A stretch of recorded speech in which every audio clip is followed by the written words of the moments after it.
مرحبا بكم الناس الكل، مرحبا بمشاهدينا على كارتاج بلوس. علاش لا؟ برنامج يهتم بالمبادرات الجمعياتيه بالحياه المدنيه، وكالعاده اليوم باش نتفرجوا في مبادرات وافكار جينا من عند الشباب.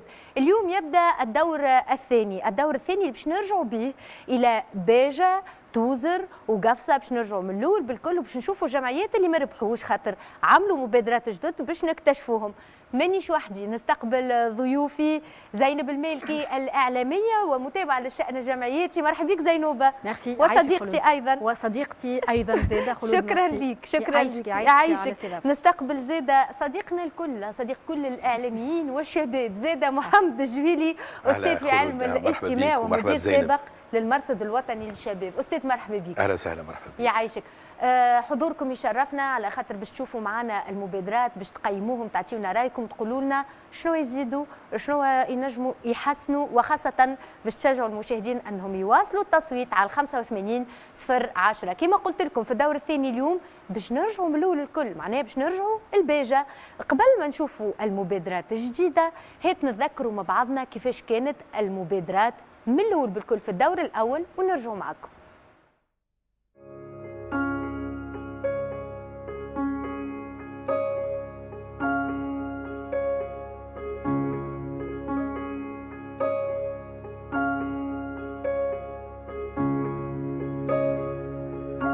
علاش لا وصل معاكم الأسبوع هذا للدور الثاني.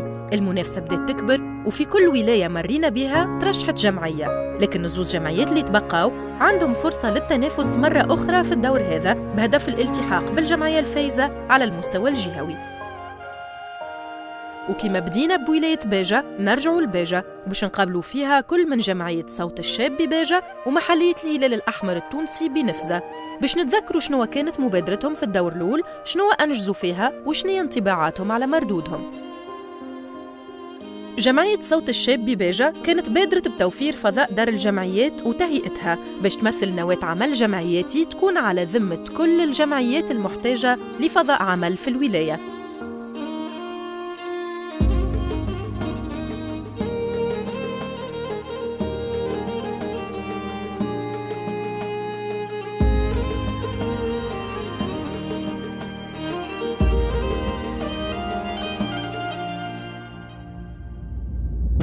وباش حقوا هالهدف مروا بكل المراحل من التواصل مع المجلس البلدي وإقناعه وإبرام اتفاقية شراكة معاه، وقاموا بصيانة الفضاء وتهيئته، ووصلوا صوت مبادرتهم من خلال برنامج علاش لا باش يحطوا دار الجمعيات على ذمة بقية مكونات المجتمع المدني بباجة.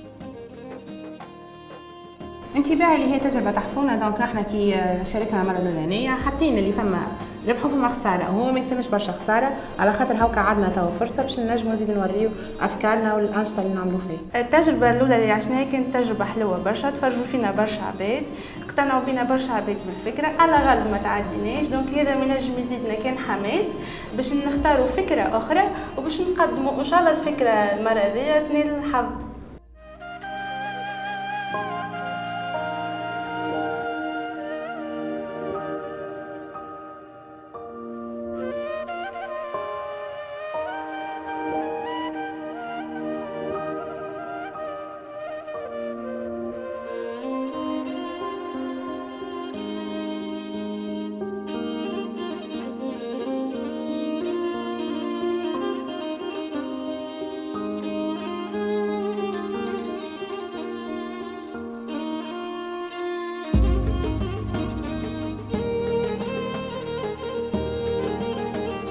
جات الجمعية بحذانا لقصر البلدية ومشكورة معناتها جابت معناتها بروجي حبذا لو كان معناتها يتحقق على أرض الواقع ويرى النور قريبا جدا، لأنه ما أحوجنا إلى دار جمعيات خاصة توا في ظل الحكم المحلي. ما البلديات معناتها محتاجة ومحتاجة جدا إلى معاضدة المجتمع المدني، ونعرفوا احنا معناتها اللي الجمعيات هذه عندها صعوبات خاصة من ناحية معناتها المقرات نتاعها، الجمعيات اللي ما عندهاش دخل قار. بالحماس هذا تواصل جمعية صوت الشاب مشوارها في علاش لا، وترجع بقوة في المنافسة من خلال مبادرة جديدة تشوفوها من بعد في حلقة الليلة.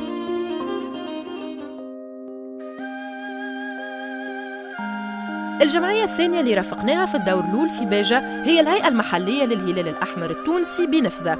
الجمعية اختارت تقوم بمبادرة لتفعيل التربية على ثقافة الإسعافات الأولية لدى الأطفال، وقامت بتنظيم يوم نشاط موجه لصغيرات عايشين في منطقة ريفية باش يتفردوا من جهة ويتدربوا على الإسعافات الأولية من جهة أخرى. شباب وشابات الهلال الأحمر التونسي بنفذة رافقوا أطفال عش الزيتون وأوليائهم لشط حلق الواد بالزوارع، غناوا معاهم ولعبوا معاهم، وفي نفس الوقت علموهم أهمية الإسعافات الأولية وقدموا لهم تدريبات عملية تنفعهم في المستقبل.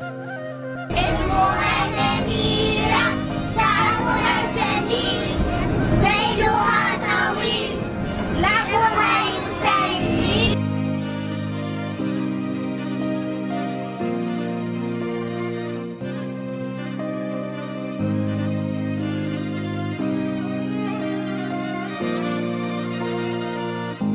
المبادرة السابقة نتاعنا تمثلت في انيسياسيون على الإسعافات الأولية، كانت موجهة أساساً لرواد شاطئ الزوارع والصغار، معناها الناس التلاميذ المدارس الابتدائية.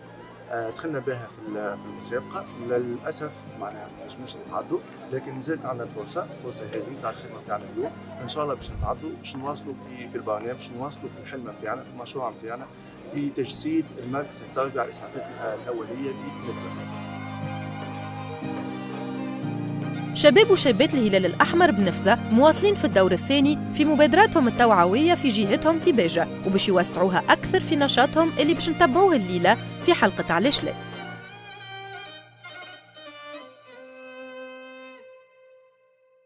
زوج جمعيات هذوما رجعوا معنا اليوم في الدور الثاني بمبادرات جديده، لكن قبل هيك نشوف راي ضيوفنا في المبادرات الاولى اللي كنا نتفرجوا في ملخص عليهم. نذكركم انه صوت الشاب بباجة رقمهم A1 ومحليه الهلال الاحمر التونسي في نفذة A2. التصويت متواصل يا جماعه، وبعد شويه باش نكتشفوا المبادرات الجديده. زينب بالميك. أنا خليني نقول اللي فما حاجة قالت مهمة برشا في المبادرة نتاع صوت الشاب، اللي فما برشا جمعيات مشكلتهم على لوكال وين يتقابلوا باش ينجموا ينظموا الاستراتيجي نتاعهم، باش ينجموا ينظموا التحركات نتاعهم. دونك مهم جدا أنه نراو هالمجهود هذا الكل فيدريان والكل يتجمع مع بعضه باش ينجم يكون مؤثر أكثر. حاجة أخرى وحاجة باهية قاعدين نشوفوا فيها توا عنا سنين، اللي فما برشا جمعيات ولاو موجودين. أنا ظهر لي زاد وقت اللي ليفور يتجمع يمكن التأثير يولي أكبر. دونك الحقيقة اللي قاعدين يعملوا فيه حاجة خارقة العادة وممتازة برشا في المبادرة نتاع صوت الشاب في باجة.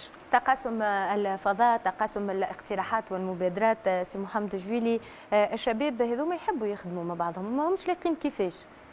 صحيح، هو المبادرة الأولى نتاع صوت الشاب في باجة هو لتثبيت المجتمع المدني في المكان أولا، لأنه عندما تثبت في المكان تجد تثبت في المجتمع المحلي الداخلي، لأنه عندك جذور وعندك مرجعية تجد تمشي لها، وهذا شيء إيجابي جدا. الفكرة الثانية نتاع الهلال الأحمر اللي هي فكرة معروفة للهلال الأحمر، السوفت سكيلز، يعني المهارات الحياتية. نحتاجوا أيضا للمهارات الحياتية، دو جار، معناها زوز جمعيات بخلفيات مختلفة، ولكن الاثنين يصبوا في العمل التطوعي، العمل المدني، من نشجعوهم ونثمنوا المبادرات نتاعهم. نحكيو على المبادرة الأولى لصوت الشاب بباجة اللي كنا نتفرجوا فيهم في تذكير، اللي هي عملوا دار للجمعيات، ونتذكروا زاد أيضا محلية الهلال الأحمر التونسي في النفذة اللي هما هزوا الصغار للبحر وحبوا من خلال التفرهيد ولا التوعية أنهم يعلموهم الإسعافات الأولية. شو رأيك زين في المبادرة الثانية؟ المبادرة الثانية أنا ظهر لي مهم على الآخر أنه نخدموا على الأطفال. أنت تحب ترسخ ثقافة معينة، ظهر لي نتشاطروا في الرأي في الحكاية هذية، ابدأ اخدم على الصغار، وقتها تلقى ان ريزولتا دون مانيير لوديك احسن وخير. وقت اللي تمشي تهزهم باش تفرهدهم، وفي نفس الوقت توريهم اللي هما ينجموا يكونوا مسؤولين، انهم هما ينجموا يمنوا حياه حد اخر. يطلع لك غدوه عندك مواطنين مسؤولين وعندهم دو لومباتي وانهم يتعاطفوا مع ناس اخرين. دونك الحقيقه منظمه عريقه كما الهلال الاحمر، زاد مبادره كبيره برشا. وقت اللي تحب ترسخ الثقافه هذه في كل ريجيون وانها تخدم زاده على الصغار وعلى الاطفال. دونك الحقيقه يعطيهم الصحه تشوف حاجه خارقه للعاده. كلامكم جميل جدا ومشجع ونحبوا يتجسد من خلال التصويت يا جماعه. الA1 تنجموا تصوتوا لصوت الشاب بباجه، وA2 لمحليه الهلال الاحمر التونسي في النفزه. كنا نتذكروا مع بعضنا شنو صار في الدور الاول، توا باش نمشيو الى الدور الثاني. جمعيه صوت الشاب بباجه عملت مبادره جديده حول موضوع داكتواليتي هو اني ويقع الحديث عليه برشا على خاطر صارت فيه قوانين الى غير ذلك، الاقتصاد الاجتماعي التضامني اللي هو سيت اون ابروش اليوم مشهوره برشا في العالم. المبادره اسمها فاش تستنى وتهتم بالشباب العاطل عن العمل. نشوفوا مع بعضنا المبادره الجديده لصوت الشاب بباجه.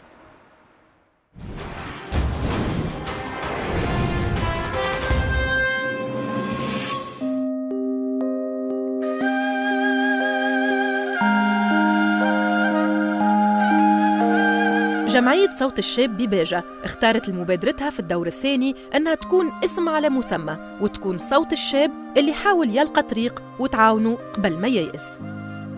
هو ايش معناها فاش تستنى؟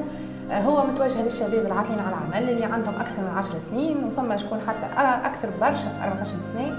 دونك الفكره نتاعنا فاش تتمثل اللي نحن باش نركزوا شويه على الشباب اللي ينجم يعمل مشاريع، وباش نركزوا على الاقتصاد التضامني الاجتماعي اللي هو فكره جديده. احنا من الاول شفنا لي تو شوماج في ولايه باجه، اضافه الى ذلك شفنا المستغلات الفلاحيه اللي تابعه الدوله، الاراضي الدوليه اللي ماهيش مستغله. خممنا قلنا علاش لا نشوفوا القانون نتاع الاجتماعي التضامني، دونك شنو الامتيازات اللي يقدمها للشباب والمستثمرين، وقلنا علاش ما نستغلوهاش ضمن دونك التعاونيات الفلاحيه ياخذوها شباب ويستغلوها ونجموا نخدموا معاهم عباد اخرين. صوت الشاب بباجة قررت تاخذ بيد فئة من الشباب تعاني في تونس الكل، مش كان في باجة، الشباب المتعلم المتخرج المتحصل على شهادة عليا لكنه بطال. صوت الشاب تقول له فاش تستنى؟ فاش تستنى؟ كنت تستنى في الدولة باش تخدمك راهو صعيب برشا ضمن الظروف اللي تمر بها الدولة التونسية حاليا. إذا كان باش تستنى في واسطة وإلا في حاجة راهو حكاية فارغة. دونك علاش ما تكونش أنت تصنع التغيير وبيدك أنت تنجم تخدم وبيدك أنت تنجم تخدم عباد آخرين معاك. دونك فاش تستنى؟ سي لو مومون، سي الوقت أنك باش تعمل على روحك وتصنع التغيير. فاش تستنى هو مشروع الجمعية اللي تهدف لتعريف الشباب اللي طالت بطالته بالاقتصاد الاجتماعي التضامني، اقتصاد كيف تتوفر كل الأطراف وتقرر تفعله ينجم يكون حل ناجع للشباب هذا باش يبعث مشاريعه ويعمل على روحه. دونك احنا باش نعملوا كومبيتيسيون ما بين الشباب هذوما، الفكره الناجحه والا الفكره اللي باش تقنع لجنه التحكيم هي اللي باش تتعدى للمرحله الثانيه. المرحله الثانيه تتكون من تكوين الدوسيي الكل من الاول للاخر، معناها البنكه، الكونسيبسيون جوريديك، الدوسيي اللي باش تصب في البنكه، التمويل، دونك اللي هو اهم حاجه. بعد ما ياخذ هو رخصته ياخذ التمويل نتاعو باش يتجه للمستغله الفلاحيه اللي باش ياخذها، وهذه اللي باش توفرها لنا بلديه سيدي اسماعيل مع رئيس البلديه. وبعد دونك احنا باش نعملوا لاكومبانيومون تاع البروجي حتى يقف على ساقيه ويولي يخدم. في بلدية سيدي اسماعيل من ولاية باجة نظمت جمعية صوت الشاب ورشة عمل حول الاقتصاد الاجتماعي التضامني، ورشة تحط شباب عاطل عن العمل أمام مختصين قادرين يفتحوا أمامهم إمكانات استثمار فكرة الاقتصاد التضامني. المجلس البلدي مكونة في الاقتصاد الاجتماعي صاحب مشروع اجتماعي وأعضاء جمعيتنا. الغاية الاجتماعية ولا الهدف الاجتماعي راهو نقصدوا بها اللي فما تحقيق منفعة جماعية لمجموعة من الأفراد من خلال الاستجابة المجموعة من الاحتياجات متاعهم، ونقصدوا بها مثلا فما مشكلة في الصحة ولا في التعليم ولا في النقل ولا في البيئة. مشاريع الاقتصاد الاجتماعي والتضامني تجيب حلول لهالمشاكل هذه اللي خارجة من البيئة وإلا من المجتمع المحلي هذاك. كي نحكيو على اجتماعي وتضامني فما الخصوصية الأخرى اللي هي التسيير التشاركي نتاع المشروع هذايا. اش معناتها تسيير تشاركي؟ معناتها العباد اللي عندهم علاقة بالمشروع الكل عندهم الحق بأنهم يدليوا أصواتهم في القرارات خاصة المهمة اللي تخص المشروع. هي الفورماسيون نتاع اليوم برنامج باهي يعطيهم الصحة إن شاء الله يسير معناها ويلقاو الشباب اللي باش يفعل الفكرة نتاعهم على الميدان. ديجا معناها تحس الديبار من الاول باش يبدا صعيب، اما كل واحد مادام عنده حلمه وعنده طموح ويحب يوصل. بعد النظري كان لازم نقدموا أكثر في الفكرة ونشوفوا وين تنجم تتحقق، واختيار بلدية سيدي إسماعيل ما كانش اعتباطي، على خاطر المنطقة فيها أراضي دولية فلاحية مش مستغلة لا من قبل الدولة ولا من قبل أي جهة أخرى، وتنجم تكون منطلق مشاريع تضامنية للشباب العاطل. هذاك علاش شباب وشابات صوت الشاب رافقوا رئيس بلدية سيدي إسماعيل لضيعة دولية مهملة توا 20 سنة باش يشوفوا إمكانية استغلالها. هذه كانت معناتها هذه كانت فيها معناتها 600 بقرة حلوب، وديجا احنا وصلت الضيعة هذه خدت معناتها الجائزة الأولى معناتها في البقرة أعمل المنتجة، معناتها أنا كانت معناتها اللي هي البطلة في إنتاج الحليب، وخلف معناتها كانت توفر معناتها من لحوم حمراء، وكانت تشغل ما يقارب على 48 معناتها عامل قار وتقريبا 4 مهندسين وفيترينار. توا كان فما شكون باش نحنا باش يشوفنا ويعرف اللي فما الارض هذيا وماهيش مستعمله، شنو ينجم يعمل؟ اول بروسيدور يعملها شنو هي اللي ينجم يعملها باش ينجم حتى هو مجموعه مع اصحابه مش يستغلوا. هو اول حاجه اللي يعملها انه يشوف الارض هذه تو حاليا عند شكون.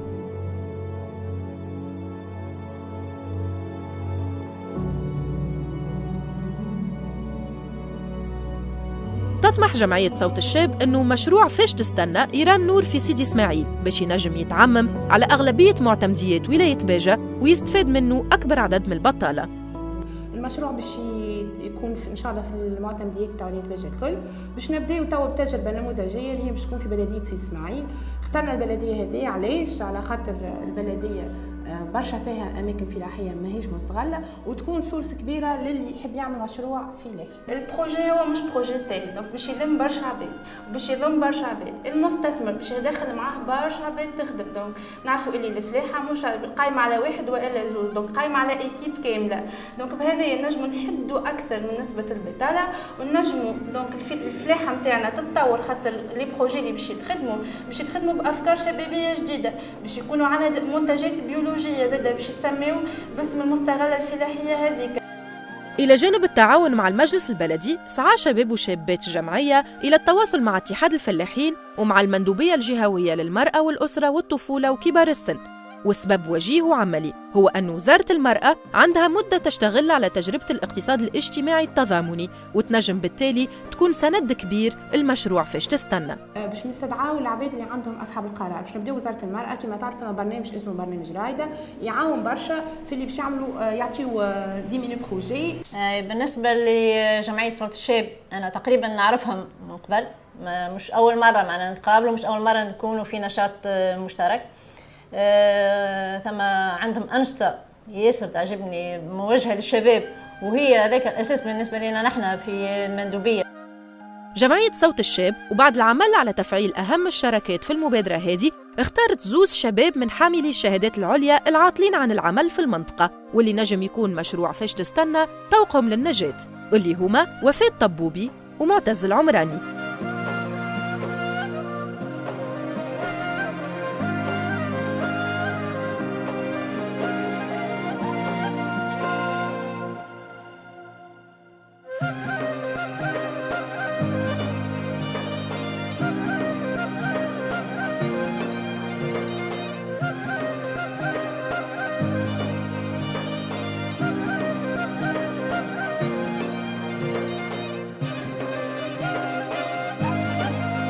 عندي 7 ans. شنو السبيسياليتي نتاعك؟ في السبيسياليتي نتاعي انجينيوري جيوسيونس. نسعى للجيولوجيا. اوكي. Donc dans une carrière de granulat, dans une mine, dans un bureau d'études d'hydrogéologie. الدومين نتاعي. En plus خدمت في حكاية مانش في دوميني بيان سور. خدمت في سال دو سبور. في لابوراتوار نتاع قمح. هو الواحد بارابور كي يقارن روحه ببرشا عباد يعني بطاله نقول الحمد لله على خاطر جربت ما بقيتش مكتفه يدي، دخلت نوعت في التجارب نتاعي وهذيك حاجه بينيفيك ليا يعني باش نحسن الباركور نتاعي، لكن بالطبيعه الواحد جامي باش يقف على حاجه واحده، ماذا بينا عندنا طموح ما يقفش وماذا بيا امنيتي مش ماذا بيا بركة انه الواحد يطبق ويوظف اللي قراه في حاجه في دومين تابع سبيسياليتي نتاعو.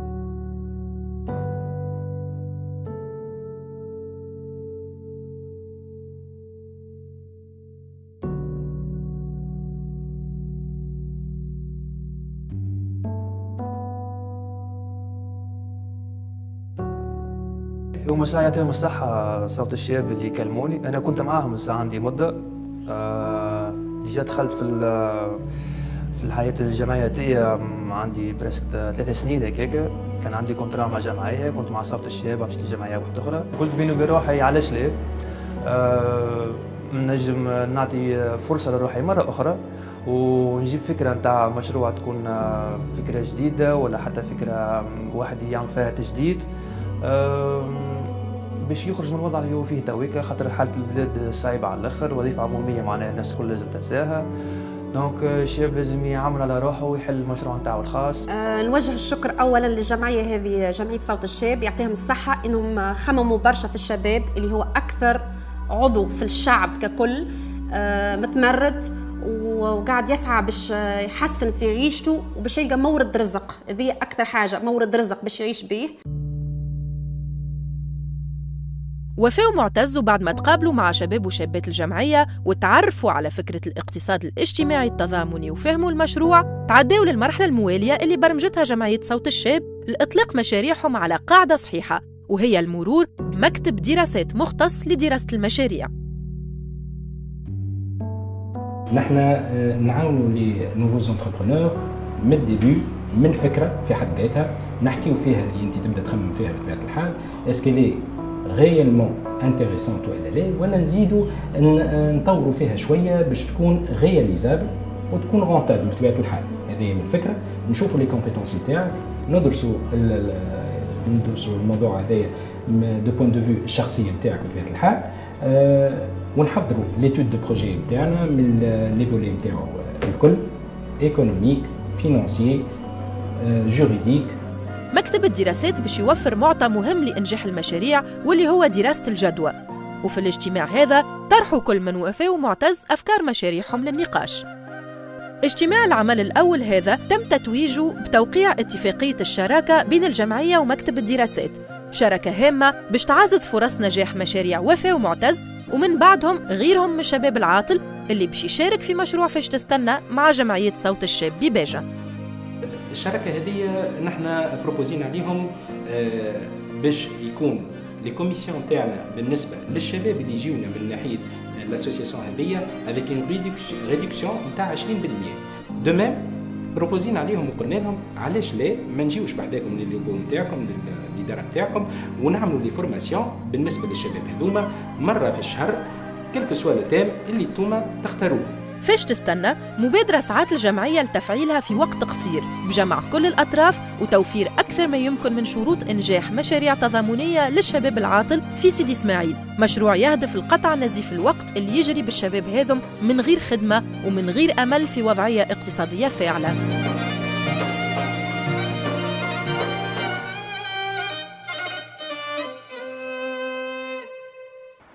صوت الشاب بباجة تنجموا تصوتوا لهم على A1 إذا كان عجبتكم المبادرة، والحقيقة نقولوا لهم برافو على خاطر مشاو المنطقة ماهي زون دو كونفور، معناها موضوع حساس فاش تستنى. قاعدين يقولوا للشباب العاطلين عن العمل، وتعرفوا الشباب هذا وكنا نسمعوا فيهم يقولوا الديبار صعيب أما اللي يحب يوصل زينب. فما اصرار كبير جدا حتى لو كان باش يعملوا دي فورماسيون باش يلوجوا يدقوا البيبان مره اخرى غيان كو باش يعملوا حاجه جديده. اللي يحب يوصل سا ريزوم كل شيء، وقت اللي واحد يحب يعمل حاجه يعملها، وانا جو تروف اللي فاش تستنى سا ريزوم كل شيء وتعلي قيمه العمل. راهو اهم حاجه انك تسعى وانك تعلي هالقيمه هذه، انك تمشي للخدمه نتاعك، هذه حاجه مهمه ما تستناهاش انها هي تجيك. هذه الحاجه الاولى. الحاجه الثانيه علاش سي تري امبورطون، on parle d'économie sociale solidaire، on parle d'une notion الاقتصاد الاجتماعي التضامني اللي اصلا وقت اللي تقولها هكا الناس باش يتفرجوا فينا في التلفزه برشا ناس تقول لك يا اخي هو شنو هما لي زافونتاج نتاعو، شنو ينجم يعمل لنا احنا، تحبنا نبعثوا مشاريع ما يفو افوار دي زافونتاج، لازم يبدا عندي حاجات يدعموني انا باش نجم نعمل المشروع نتاعي. دونك لو فيت دو فولغاريزي انه ترد هالنوسيون هذيا مفهومه عند الشباب انا نرى اللي هي حلقه مهمه على الاخر يعملوا فيها في صوت الشاب في نفزه. اي سي تري امبورطون دو كونكريتيزي انهم يهزوهم من ايديهم. اجا شوف شنو تنجم تعمل، هاو لي بوسيبيليتي اللي موجودين.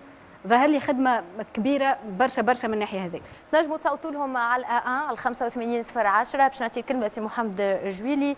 استاذ رفيق، تتفرج في المبادره نتاع الشباب وبرشا سؤالات هكا قاعد تطرح فيهم على نفسك، خاصه انه المفاهيم اللي طرحت من قبل الجمعيه هي مفاهيم واسعه وما زالت غامضه بالنسبه للعديد من الشباب. يحكيوا على اراضي دوله مهمله، يحكيوا على اقتصاد تضامني واجتماعي اللي هو مفهوم مازال جديد، مازال ما تمارسش بطريقه اللي نجموا الناس الكل نقولوا هاي الرسائل الصحيحه. هاو كيفاش الشاب اليوم يلزموا يعمل. شو اللي ريتوا في المبادره نتاع الجمعيه هذه؟ اولا ثم ملاحظه اوليه حبيت نثمنها، اللي هو في المجتمع المدني في باجة وجود الشابات بشكل حاضر وبارز، وهذا ملاحظه لابد ان نقولها، لانه الفتاه والشابه في المجتمع المدني التونسي عندها برشا اكراهات وبرشا ضغوطات بالاساس عائليه وفي المحيط الداير بالشابات. واذا نلقاو شابات في باجة كما هكا في المجتمع المدني يشتغلوا بالحماس هذايا فريمون مناضلات بأتم معنى الكلمه، ولازم نحييهم تحيه خاصه. هذا صحيح. مهم جدا. الملاحظه الاولى. الملاحظه الثانيه، شوف فعلا المفهوم تاع الاقتصاد التضامني والاجتماعي صعيب، مازال صعيب ومازال ماهوش مفهوم. لانه في مخيلتنا انه الاقتصاد اما يكون اقتصاد الدوله او الاقتصاد الخاص، هذوما لي زاكتور ايكونوميك في البلاد. يا اما قطاع عام الدوله تستثمر وعندها مشاريعها، والا القطاع الخاص المبادره الخاصه. ولكن ما عمرنا نقولوا شنو هو الاقتصاد التضامني والاجتماعي. هو صنف ثالث وداخل بقوه الان في العالم كثالوث، هو كما المثلث دخل بقوه جديده، واللي هو يدخل يسمى بالايكونومي مورال، الاقتصاد المعنوي او الاخلاقي. ايش معناه الايكونومي مورال؟ الايكونومي مورال معناها انه هو اقتصاد ينتج ثروه، ولكن ينتج ثروه بالتركيز على قيم دي فالور، التضامن، التشارك، الديمقراطيه، شأن التوافق ما بين النساء والرجال، البون جوفرنانس، المسألة الربحية موجودة ولكن مش هي الموجودة بشكل هكا معناها مسيطر، مش مسيطر بطريقة كبيرة. في برشا احترام للانفيرونمون للبيئة وسي دو سويت. دونك ثم عملية إدماجية لمكونات المجتمع لازم تكون حاضرة. دونك هذا شو معناها الاقتصاد الاجتماعي والتضامني. ثم الاقتصاد هذايا يعتمد بالأساس هو جماعي، إما في شكل كوبيراتيف تعضديات أو تشاركيات أو دي ميتويال تعاونيات دي فونداسيون، والا جمعيه اصلا هي تكون مشرفه على الاقتصاد، على مشروع اقتصادي تضامني. شنو هو لا باز نتاع فكره الاقتصاد التضامني والاجتماعي؟ هي اسونسيالمون لي برودوي دو تيروار، يعني المنتوجات اللي موجوده في المنطقه هذيك، في المحليه هذيك، القريه، الريف هذاك، والا المدينه الصغيره، والا المنطقه اللي هي الموجود فيها المشروع. وهذايا لو كونسيبت، ثم كونسيبت خرج في 1979 في اليابان اسمه ان فيلاج ان برودوي، وان فيلاج وان برودكت. هذايا والي تو علاش من بكري جبدنا على البلديه مهم جدا. والي في جنوب اليابان ثم ولايه اسمها اويتا، والوالي هذا هو اللي ابتدع الفكره هذه. هو شنية في اويتا، هذه مدينه في جنوب اليابان، عندها احنا كما تقول انت حمام الزريبه ولا حمام بورقيبه، عند العيون السخنه ولا كما في الحامه. كان قبل ما يجي حد للناس مانا متروكه، فعمل البروجي هذايا دو تيروار، الاقتصاد التضامني والواحد، جمع الناس الكل اللي موجوده غاديكا في القرى وكل المدن، وخلق منها مصدر للثروه. والان في اليابان هي من اولى شأن الديستيناسيون توريستيك اللي موجوده في اليابان. دونك هذه الحاجه الاولى. يعني اليابان ما عندهاش كان تكنولوجيا، عندها الشيء هذا. شنو يعطيك الفكره هذه؟ شنو لي فالور اللي تخرج لك من الطريقه هذه؟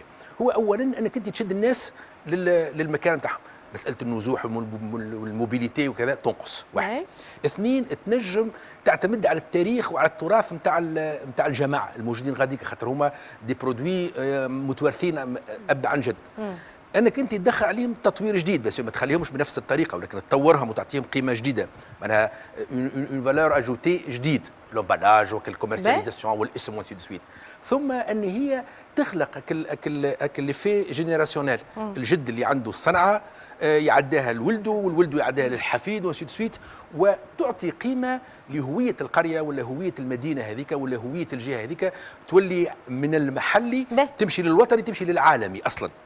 سي محمد، الجمعيه اليوم اللي ريناها صوت الشاب بباجه حبت تخدم على الموديل هذايا وهزت الشباب، عباره معناها باش تهزهم الفاليزا كومباني باش تحطهم في اول اثنين. شنو رايك في الفكره نتاع الجمعيه؟ الفكره نتاع الجمعيه باهيه، ولكن كما حكينا الجمعيه ما خرجتش على الغموض الموجود حول المفهوم نتاع الاقتصاد التضامني والاجتماعي. دونك ثم صعوبه، اذا نقيم تقييم اولي ثم صعوبه في مسك المفهوم وفي تحويله من مساله نظريه سواديزون الى عمليه شنو كنت تعمل في بقعتهم سي محمد كجمعيه؟ شنو معناها بالامكانيات المتاحه لجمعيه؟ عندك مشروع فاش تستنى؟ شنو تعمل في بقعتهم باش تجيب الشباب وتفسر نعمل مشروع نشوف الساعه الجهه اللي انا باش نركز فيها المساله هذه شنو لو برودوي دو تيروار اللي عندهم. اول حاجه خاطر انت ما تنجمش تخلق مشروع تضامني هكاك من لا شيء.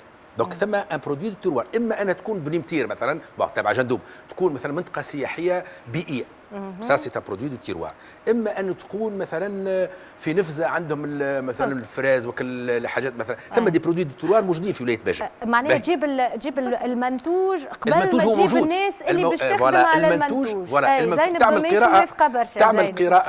تعمل قراءه انت للمنتوج المحلي الموجود، اوكي، وتجمع حوله الناس اللي عندهم الخبره هذيك، اللي عندهم السكيلز اللي عندهم، وهما مع بعضهم يعملوا تعاضديه او يعملوا تشاركيه مع بعضهم وينتجوا الثروه بطريقه جماعيه. وقت ينتجوا الثروه بطريقه جماعيه ثم بروسيس كامل يمشي. دونك التمشي هو اللي قلقك شويه. التمشي جماعي، التمشي زينب مش موافقه. انا فما حاجه برك مش موافقه فيها، على خاطر اللي قاله سي محمد صحيح تري تري فري، لكن فما اونيونس امبورطونت بالنسبه لي انا وقت اللي نحكيو على الشباب. لازمنا نقطعوا مع لا كولتور نتاع لاسيستانس. لازم كنت يا شاب تو لاسيست على طول في كل شيء. هو باش يبادر مال كان ما يجيبش هو الفكره نتاع المشروع، كان هو ما يراش لي برودوي دو تيروار في البقعه نتاعو، كان هو ما يعرفش كولتوريلمون البقعه نتاعو شنو ينجم ينجح فيه وشنو ما ينجحش، عادها نمدوا المشاريع الكلهم واجوا يخدموا. معناتها انه احنا اون اسيست اون فولغاريز اون نوسيون. تجي جمعيه تخدم هيك الخدمه هذيك الكل، تقول له هاو شنو معناتها اقتصاد اجتماعي تضامن، هاو شنو لو بروسيس اللي لازمك تعمل، هاو مثال حي اجا شوفوا في البلديه اللي مشاو هزوها ووراوها. من بعد نقعدوا في الكولتور داسيستي اللي الحقيقه ديجا الاسم فاش تستنى نتاع اقطع مع هذاك واجا اخدم على روحك واجا بادر كومان. نشكرهم برشا جمعيه صوت الشاب بباجة على خاطر احلوا النقاش هذايا، وهذا ما يدل على اهميه الموضوع واهميه التمشي نتاعهم. كل حد كيفاش يراها الحكايه، في الاخر بالكل فاش تستنى متوجهه للشباب العاطله على العمل وتصوتوا لهم على على 85 0 10. مازلنا مواصلين استاذ محمد الجويلي، زينب المالكي، باش نشوفوا المبادره الثانيه، وهي مبادره جديده في معنى معين، ولكن هي تواصل للرؤيه نتاع محليه الهلال الاحمر التونسي في نفزه اللي يخدموا على الوقايه، الاسعافات الاوليه، على التوعيه، وخاصه المره هذه باش نشوفوهم يخدموا على مخاطر الكورونا في الفضاء المدرسي. تصوتوا لهم على A2 على 85 0 10. نشوفوا المبادره الثانيه.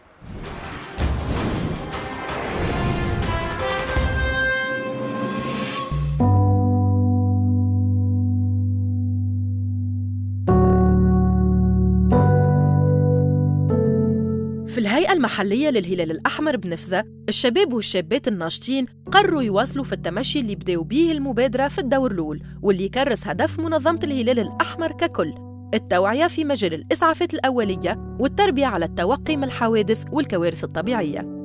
وبما أنه بلادنا كما العالم الكل تواجه اليوم وباء الكورونا، فإنه من صلب نشاط الهلال الأحمر إنه يوعي بخطر الفيروس وبضرورة الالتزام بالبروتوكول الصحي. في إطار المشروع متاعنا الأساسي اللي هو التربية على الإسعافات الأولية، ونظرا للظروف الحالية اللي تمر بها معناها تونس والعالم الكل، ومع العودة المدرسية، كان تدخل متاعنا في المدرسة الإعدادية بالطبابة باش نوعيوا التلامذة، نحسسوهم على أهمية التقيد بالبروتوكول الصحي. حاولنا نعاونوا إدارة المعهد أنها تطبق البروتوكول الصحي كيف ما يلزم.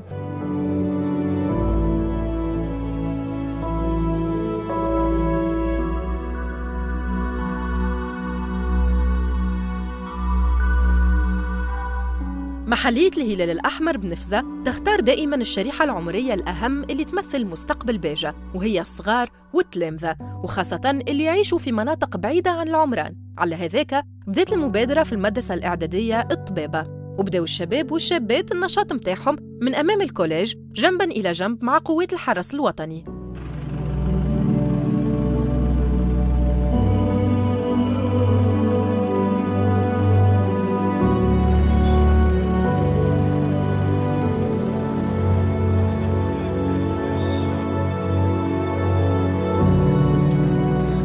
خرجنا شويه على الطريق خاطر البلاصه نتاع المدرسه الاعداديه جات على الطريق الرئيسي وبرشا كراهب تمشي بالجري وديما يصيروا الحوادث، ما فماش مخفضات للسرعه للاسف.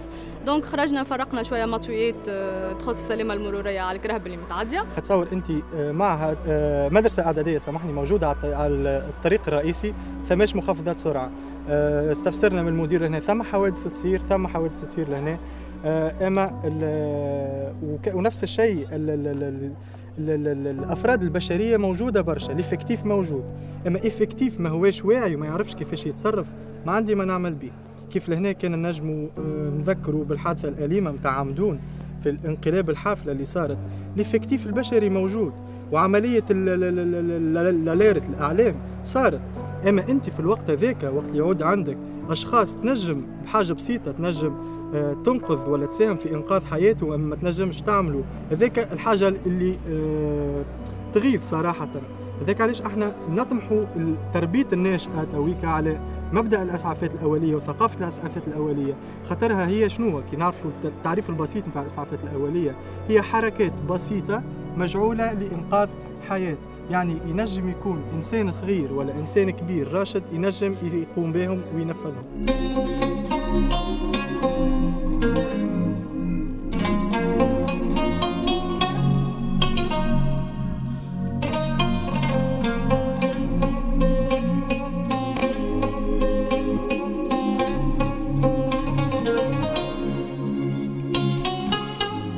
في المدرسة الإعدادية كان التواصل مع التلامذة سهل. شباب الهلال الأحمر لقاو عندهم وعي مبدئي بضرورة التوقي من خطر العدوى، وبناوا عليه باش يأكدوا على ضرورة التزامهم بالبروتوكول الصحي هما والإطار المدرسي.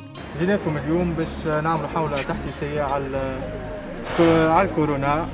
كما تشوفوا تويكا حتى مع الوعي اللي ولا موجود عند التلامذة والكل وعند المواطنين، باقي الأعداد ماشية وتزيد. هذايا علاش؟ هذايا على خاطر ثم نقص في استعمال البافات، ثم نقص في استعمال الجل، ثم استهتار شويه من عند بعض الناس في استعمال الوسائل الوقايه هذوما. نحمي في روحي، نلبس في البافات، نغسل يدي بالماء والصابون كل يوم، نعقم يدي بالجل، نحاول نبعد على صحابي 1.5 متر فأكثر، نحاول ما نمسش أغراضهم، ما نستعينش أدواتهم، ما نسلمش، نتحاكوا من بعيد، نروح للدار نحي البافات من اللاستيكي ونشدها لهوتها وبعد نحطها في ساشي ونحطها في البوبي ونغسل يدي بالصابون ونحط صباتي برا في الشمس ونحي حوايجي وبعد نحطهم في الشمس. نلبس البافات ونعقم يدي الصباح، كي نمس حاجة نعقم يدي. أنا راني نعمل في الجال وكل مرة راح نغسل والبافات كل مرة راح نغسل يدي بالصابون. وباش يتأكدوا الناشطين من إدراك التلامذة للبروتوكول الصحي قاموا بنشاط تطبيقي معاهم، مكنوهم من كمامات، دربوهم على التباعد الجسدي، قاموا بعملية تعقيم شاملة وقاسوا لهم درجة الحرارة قبل ما يلتحقوا بمقاعد الدرس.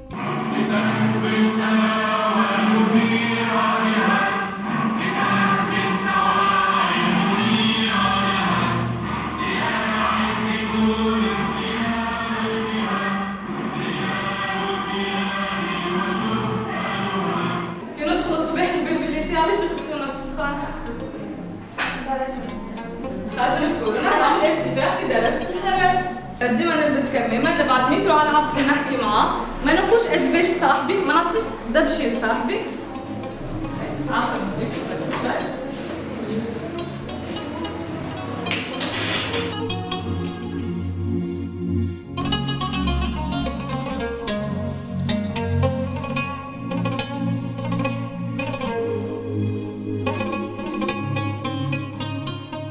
وبال كورونا ما خليش الشباب والشابات الناشطين ينسوا ثقافة الإسعافات الأولية اللي يهدف الهلال الأحمر لنشرها، وقاموا بتدريب التلاميذ في الساحة على القيام بمجموعة من الإسعافات الأولية وتبسيطها.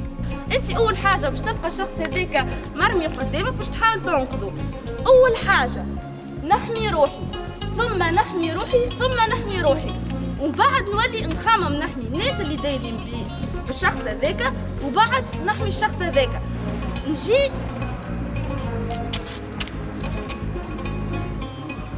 نستويها شوية،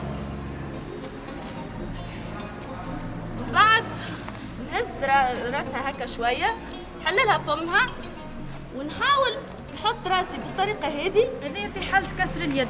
عن الحالة الثانية هي خلع الكتف، نجيبوا إصابة ثانية ولا أي حاجة متوفرة عنا بطبيعة نجم تعاوننا، ما نقتصروش كان على الحاجات هذوما. باهي عنا لهنا حالة خلع الكتف، أنا البنتي نتاعي بقات تتوجع، مازالت عندها وجيعة في كتفها، أنا نشدها لهنا نحاول فيكسي لها كتفها باش ما يعاودش يتحرك. احنا بالطبيعه النشاط الاساسي نتاعنا هو التربيه على الاسعافات الاوليه، اقل حادث اقل حاجه بسيطه على الاخر تنجم تؤدي بحياه طفل ولا تلميذ من المدرسه، يستناو الحمايه، يستناو سيارات الاسعاف تتعطل باش يجي. دونك احنا جينا باش ننفذوا المشروع نتاعنا لهنا. الصغار الكل لازمهم يعرفوا شنو معنى اسعافات اوليه.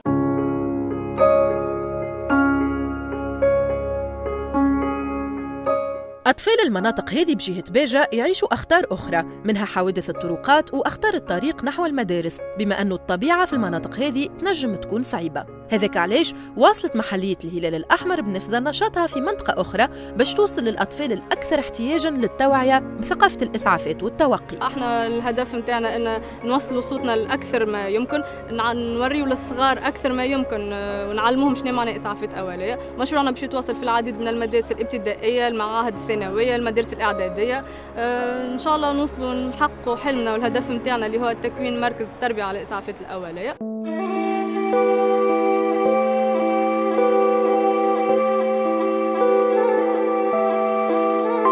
الأطفال اللي يقرأوا في المدرسة الابتدائية ولاد قاسم نفذة يسكنوا في مناطق بعيدة عن المدرسة وبعيدة على مناطق العمران. المدرسة بيدها موجودة في منطقة ريفية جبلية بعيدة عليهم، ورحلتهم من وإلى المدرسة كل نهار محفوفة بالمخاطر.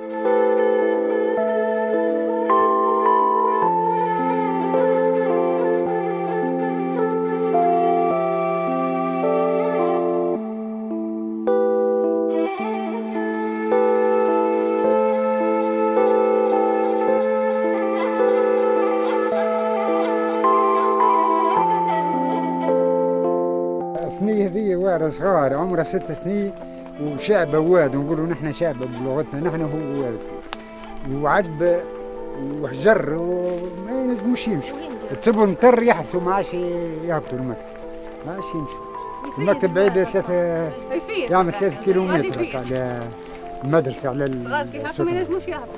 ما ينجموش يهبطوا، عذب وحجر وبيست ومسالك هذه ناقصة، نحن مسالك ياسر. طفل صغير عمره 6 سنين 7 سنين هذا يهبط يمشي ويجي يحمل ما عادش يهبط، يحبس تصب الشتاء ما عادش يهبط.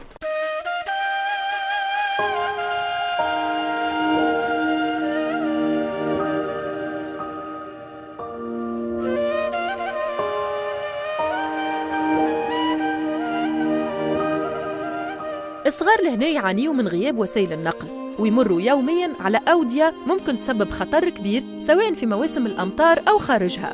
هذاك علاش محلية الهلال الأحمر بنفذة متحمسة للتدريب على الإسعافات الأولية في مدرسة ولاد قاسم، سواء للصغار ولا للمعلمين.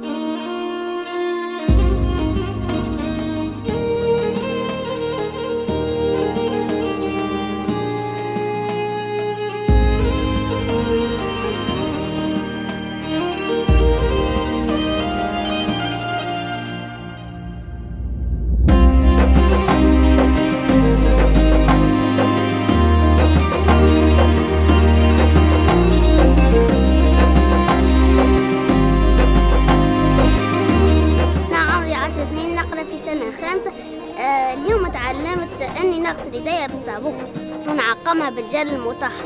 ونحمي روحي ونبعد على صاحبي مترو أو مترين. أنا اليوم جيت نحب نشوف نتعلم كيفاش نحمي روحي من فيروس كورونا. تعلمت اليوم نعقم يدي بجل المطهر. تعلمت نساعد واحد يكون مختنق ولا في الإسعافات الأولية. قمنا ببرشا أنشطة مع الصغار. في الأول عملنا لهم قسمنا الأولياء ومعاهم الصغار قسمناهم المجموعات، وفي كل مرة نعملوا بتوعية على كيفية استعمال البافيت واستعمال أيضا الكمامات، خاطر فما أنواع مختلفة. من بعد قمنا بدورة تكوينية بسيطة للمعلمين في القسم، ومن بعد خرجنا للساحة البرة عملنا الأنشطة التطبيقية. شفنا برشا حاجات وتعلمنا برشا حاجات وتعلمنا كيفاش نحافظوا على صغارنا. مبادرة الهلال الأحمر هذه لقات ترحيب من سلطة الإشراف على خاطرها تكمل جهود وزارة التربية في مناطق كما هذه. العمل هذا هو عمل معناها ممتاز، يعاضد مجهودات الدولة على تحسين المردود داخل المؤسسة التربوية، سواء كان معناها في البنية التحتية أو سواء كان مع المجتمع التلامذة والإطار التربوي. الهلال الأحمر هو منظمة عريقة ومعروف، وهو فاعل في المجتمع، وأكيد أنه هو شريك في العملية، سواء كان معناها شريك في نطاق شراكة مكتوبة أو شريك في إطار معاملة التلامذة أو إدراج تجارب أخرى تخلي التلميذ يرتقي بالعملية هذه. لكن الوزارة والإدارة بصفة عامة يدها محلولة لكل المنظمات اللي تحاول أنها تعاضد العمل متاع الوزارة.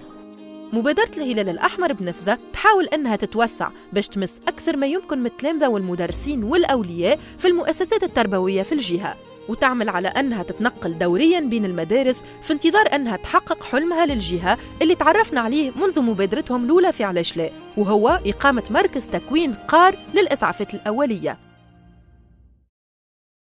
صوتوا لهم على الأدو على 85-10 محلية الهلال الأحمر التونسي في نفسها، يحبوا يعملوا مركز التربية على الإسعافات الأولية. هايلين برشا الجماعة ذوم على خاطر يمنوا برشا بالتيران بالتطبيق، يقولوا برشا حاجات أما يعلموا الناس كيفاش البراتيك. الجمعية اللي ريناها قبل نذكركم صوت الشاب بباجة رجعوا بمبادرة جديدة للدور الثاني، تصوتوا لهم على A1 على 85-10. صوتوا في ساعة، ما عادش عندنا برشا وقت يا جماعة.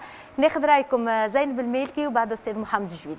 ساعة خليني نحيي المنظمة العريقة اللي اسمها الهلال الأحمر التونسي، على خاطر يعملوا في برشا خدمة سور لو تيران، برشا متطوعين، برشا صغار، خدمة كبيرة في الريجيون تاع تونس الكل، والحقيقة مش ديما عليهم برشا ضوء. دونك ميرسي اللي ديجا وريتوا شوية من الحاجات اللي يعملوا فيهم، برافو الهلال الأحمر في نفسه.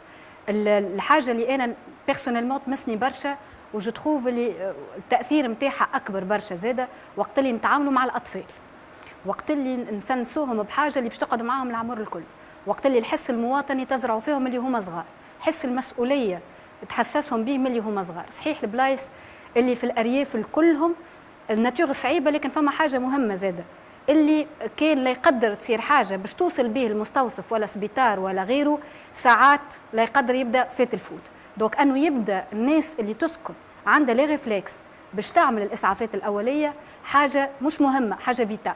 وخليني نقول اللي نورمالمون يعملوا فيه مبادره، نورمالمون راهو صاير، راهو فما مركز في كل بقعه باش يعلم الناس الاسعافات الاوليه اللي حسب رايي لازم تولي حاجه قاره في المكاتب نتاع تونس الكل، انهم يوريوا الصغيرات كيفاش ينجموا يحميوا رواحهم ويحميوا الناس. صوتوا لهم على الادول وكان عجبتكم المبادره. استاذ محمد جويلي، رينا الطبيعه، رينا الطبيعه الواعره والصعيبه اللي قاعدين يعيشوا فيها. الطبيعه ذي للاسف وقت اللي الواد يحمل ولا وقت اللي تصب برشا امطار، الصغار هذوكم محتاجين بالحق كما قال زينب سي فيتال، حاجه حيويه انهم يعرفوا الاسعافات الاوليه ونعرفوا حوادث الطرقات زاد اللي يصيروا في المناطق هذوكم. دونك انت المبادره كيفاش تقيمها؟ شوف، اي مبادره تتقيم بتاع جمعيه بيصير تتقيم بالهدف نتاعها. شو هو الهدف؟ هل الهدف ممكن الانجاز والا لا؟ شنو هو الدور نتاعو في ديمومه الفعل هذاك والنشاط هذاك؟ وشنو هو التاثير الايجابي اللي باش يعملوا على الناس؟ وشنو اذا ثم حتى لي ريسك؟ اذا ثم دي ريسك لازم نقولوا يعني هذه دائما في تقييم المشاريع نتاع الجمعيات اللي احنا توا نقيموا في مشروع نتاع جمعيه. الحاجه الاولى.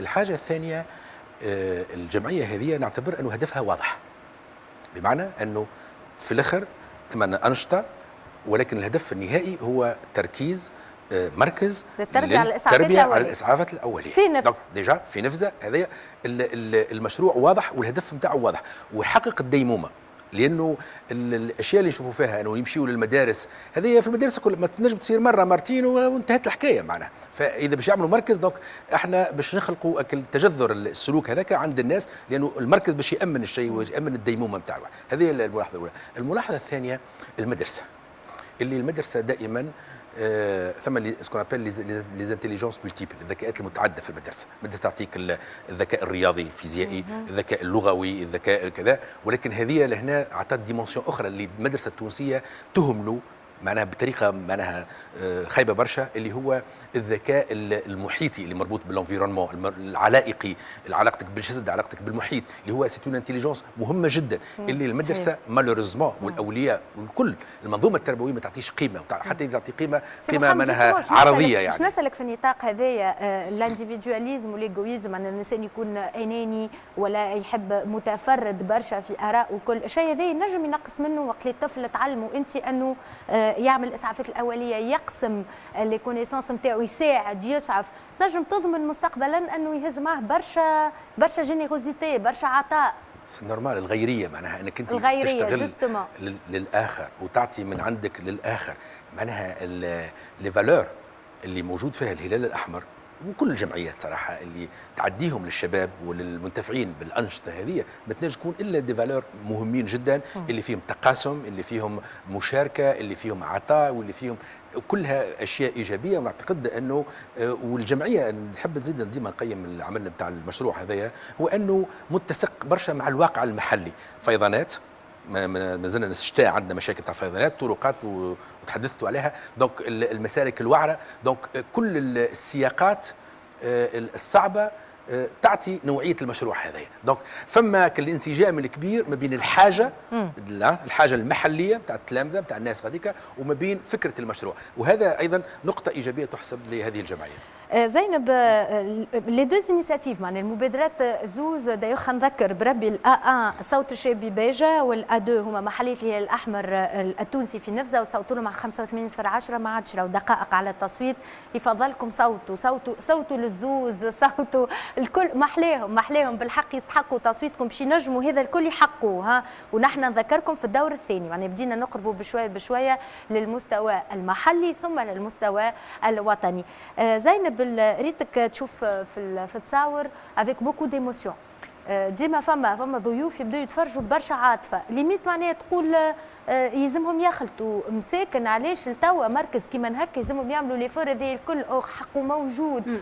اختلطت عليك المشاعر ظلي زينب، ما تنجمش ما تحسش كي ترى الصغيرات هذوما اللي هما عاملين مجهود باش ينجموا يفهموا شنو اللي صاير حولهم، ما تنجمش ما تحسش كي تلقى اللي الظروف الصعيبه هذه احنا رانا في 2020 ورانا في تونس وقاعدين نراو في الصغيرات هذوما شنو قاعدين يعني، وفي نفس الوقت نراو في الشباب هذوما اللي يحاولوا هك الفراغ هذاك يملوه بالمبادرات نتاعهم، بالمبادره اللي تنجم كما قال سي محمد تخلق ديمومه وتخلق تغيير مهم على الاخر. انت تو لا سوليني وسطرته، وعندي انا هذاك يعني برشا اللي راهو مهم انه نزرعوا الإنسانية، أنه نزرعوا أنك تمشي لغيرك، أنك تعاون غيرك. راهو تونس اليوم اللي العباد قاعدة تشوف فيها، وساعات برشا ناس نسمعوهم الناس الكلنا ونتفاجئوا نقولوا شبيهم توانسة هكا، على خاطر الإنسان لازم يتلقاهم باش ينجم يرجعهم. يمكن هذاك علاش ريت برشا ايموسيون، على خاطر لي فالور هذوما مهمين.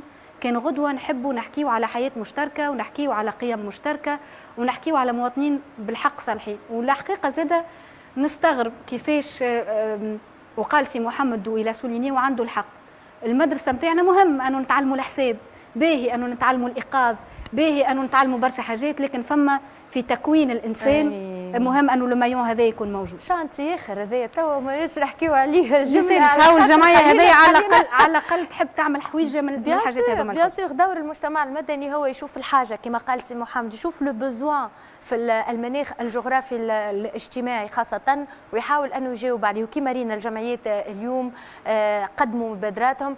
التصويت توقف الآن، صوتوا برشا على 85/10. بعد شوية باش نعرفوا شكون الجمعية اللي ربحت. أما قبل هات نتذكروا زوز مبادرات شنو أهم النقاط اللي فيهم ونرجعوا.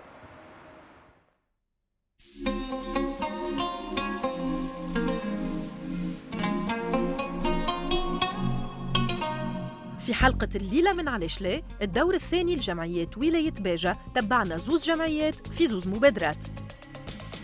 جمعية صوت الشاب بباجة وتقدمت بمبادرة فاش تستنى لفائدة الشباب حاملي الشهائد والعاطلين عن العمل، وتتمثل في توفير الإطار اللازم لعدد منهم للانخراط في الاقتصاد الاجتماعي التضامني وبعث مشاريعهم الخاصة.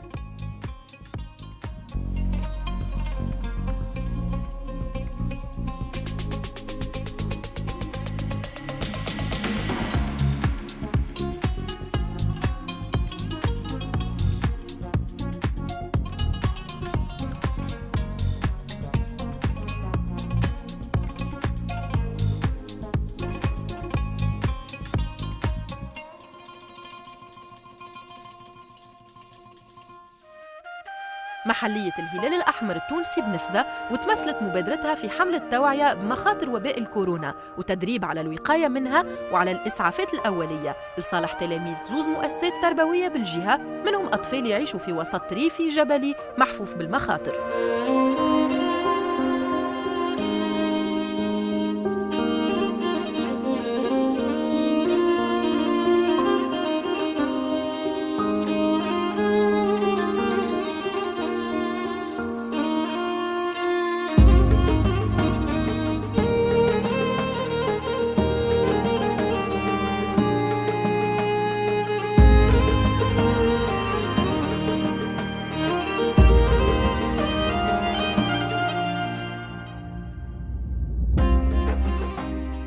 هما زوز جمعيات اللي واصلوا معنا في الدور الثاني من ولاية باجة، وهذه كانت مبادراتهم اللي اخترتوا من بينها الأفضل وصوتوا لها في حلقة الليلة من علاش لا.